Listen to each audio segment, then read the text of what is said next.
Medchal surrogacy కేసులో దర్యాప్తును పోలీసులు వేగవంతం చేశారు. ఫర్టిలిటీ సెంటర్లతో నిందితురాలు లక్ష్మికి సంబంధాలున్నట్లు గుర్తించారు. లక్ష్మీరెడ్డిపై 2024 ముంబైలో హ్యూమన్ ట్రాఫికింగ్ కేసు నమోదైంది. హైదరాబాద్లో కొడుకు కూతురితో కలిసి మరో దందాకు తెరలేపారు. Madhapur, Ameerpet, RTC X road ప్రాంతాల్లోని ఫెర్టిలిటీ సెంటర్లలో పరిచయాలున్నట్టు తెలుస్తోంది.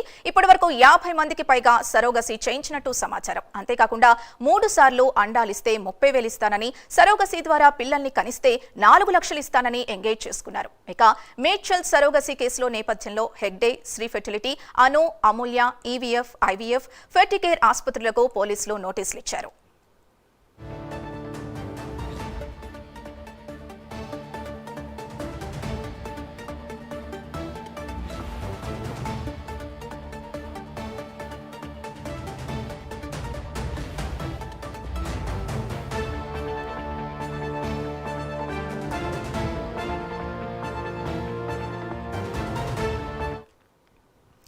ఇదే అంశానికి సంబంధించి పూర్తి డీటెయిల్స్ మా ప్రతినిధి లిఖిత అందిస్తారు. లిఖిత, చెప్పండి. రైట్, ఇప్పటికే మేడ్చల్ ఏదైతే ఈ యొక్క సరోగసీ కేసుకు సంబంధించి కూడా ఇప్పటికే దానికి సంబంధించి ఒక 6 హాస్పిటల్స్ కి కూడా నోటీసులు వచ్చినట్లుగానైతే తెలుస్తోంది.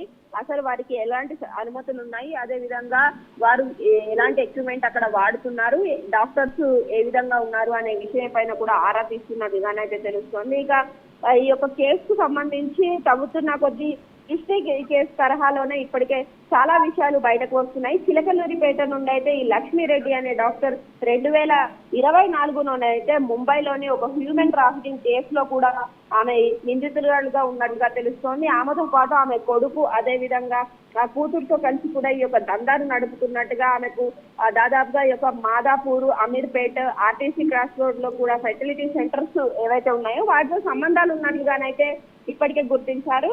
అంతేకాకుండా ఈ సరోగసీ మదర్స్ కి 30,000 రూపాయలకు ఒప్పించడం కోసం, అంటే ఏవైతే అండాలకు సంబంధించి కూడా తీసుకునే డోనర్స్ ఎవరైతే ఉంటారో వారికి 30,000కు దగ్గర నుండి కొనుక్కొని పిల్లలను దాదాపుగా 4 లక్షల రూపాయలకు విక్రయిస్తున్నట్లుగానైతే సమాచారం అందుకున్న పోలీసులు వెంటనే ఆమెకు సంబంధించిన మరిన్ని ఏజెన్సీస్ ఏవైతే ఉన్నాయో వాటన్నిటిని కూడా ఇప్పటికే సీజ్ చేయడం కావచ్చు, అదే విధంగా వాటికి సంబంధించిన పూర్తి డీటెయిల్స్ ని కూడా తీసుకుంటున్నట్లుగా తెలుస్తోంది. ఈ ఏజెన్సీకి సంబంధించి ఏ రాష్ట్రంలో ఉన్నారు, ఎక్కడెక్కడ ఉన్నారు, ఎంతమంది ఉన్నారు, ఇప్పటి వరకు ఎంత అమౌంట్ అనేది కలెక్ట్ చేశారు అనే విషయం పైన కూడా ఆరా తీస్తున్నారు. వీరికి కూడా ఎవరైనా బడాబాబు తోడున్నాడా అనే కోణంలో కూడా ఇప్పటికే విచారణ అనేది కొనసాగుతున్నట్లుగానైతే సమాచారం అందుతుంది. పూర్తి స్థాయిలో మరికొద్ది రోజుల్లో దీనికి సంబంధించిన డీటెయిల్స్ అన్నింటినీ కూడా డెఫినెట్ గా మీడియా ముందుకు ఉంచుతామంటూ కూడా ఇప్పటికే అధికారులు చెప్తున్న పరిస్థితి కనిపిస్తుంది.